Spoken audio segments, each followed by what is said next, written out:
You're listening to Thoughtful Wellness Revolution with Zahra and Hien, where we believe wellness isn't wellness if it's just for you. Today, you're listening to a preview of a bonus episode. Before we get started, remember to give us a 5-star rating and review. Let's get into it. And so this is our bonus episode with Alysha. And starting off, we would like to ask you to tell us a little bit about the movement to decolonize human rights. And what does it mean and what are people doing? Yeah, that's a great question. And I can tell you a bit about it, but I can also signpost people to learn more about it.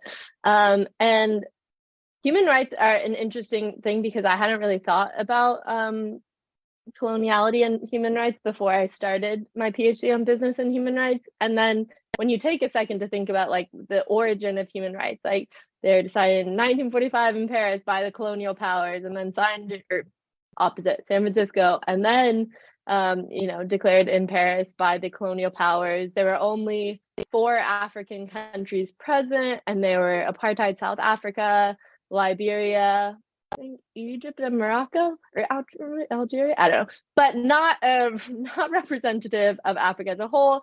And these are the rights that now we've proclaimed these are everyone's innate human rights, and we have to defend against those, protect those at all costs, and everyone, you have those, and these are the rights that we've chosen for you. And so it's when you learn about it, it's an incredibly colonial project, and human rights has been used to legitimize so much state-sponsored violence of going to protect the human rights that we decided that these other countries have, and now we're gonna, bomb you until you respect them. So yeah, when you start to think about it, you're like, oh yeah, it's pretty messed up. It's not something I realized. It's also, I learned that human rights is like pretty taboo to talk about in certain countries, which I was like, why would you be taboo? And then you're like, oh yeah, because they're just this colonial power tool that we use. And especially in the beginning, they were really, human rights when they were declared were used as a weapon for the West in the Cold War, and really pushed forth like capitalism against as like the human rights approach to business as compared to communism and socialism. And when you read all this stuff, you're like, oh yeah, that's pretty shady human rights. I see what you're doing there. And so a big part of decolonizing human rights comes from like human-centered human rights and listening to indigenous voices and worldviews and perspectives outside of these rights that the West had decided are the universal rights for the whole wide world to protect. There's a movement in law called TWAIL, which is the Third World Interpretation of International Law, a Third World Approach to International Law. And they look a lot at how human rights are also incredibly state-centered. Like the states are the ones responsible for human rights.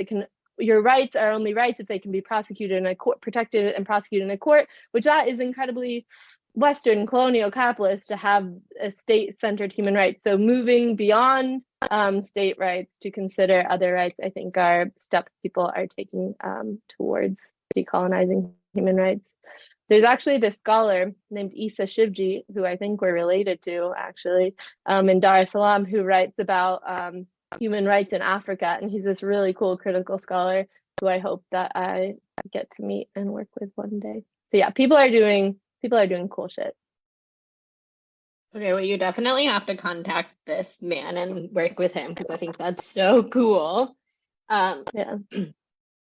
But wow, that is really interesting because like the second you bring it up, because when you mentioned it as a thing you like knew about and had some interest in like around your field, I was like, oh, I need to know more about that. And it does really make zero sense when you think about it, that the idea, because I was having a conversation with someone yesterday and they were like, yeah, but the US has to intervene in all of these wars because who else is going to? And I was like, I don't know, man. I think it's pretty wild to hear people say like, oh, we're going to be the saviors of the world. And that's exactly what the Conference on Human Rights was.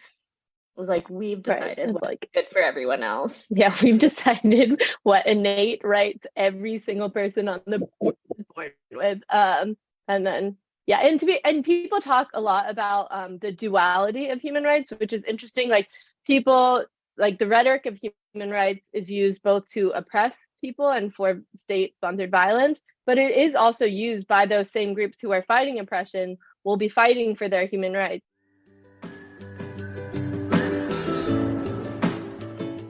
Thank you for listening to the Thoughtful Wellness Revolution podcast. For the full episode and more bonus content, you can go to thoughtfulwellnessrevolution.substack.com and subscribe for only $5 a month.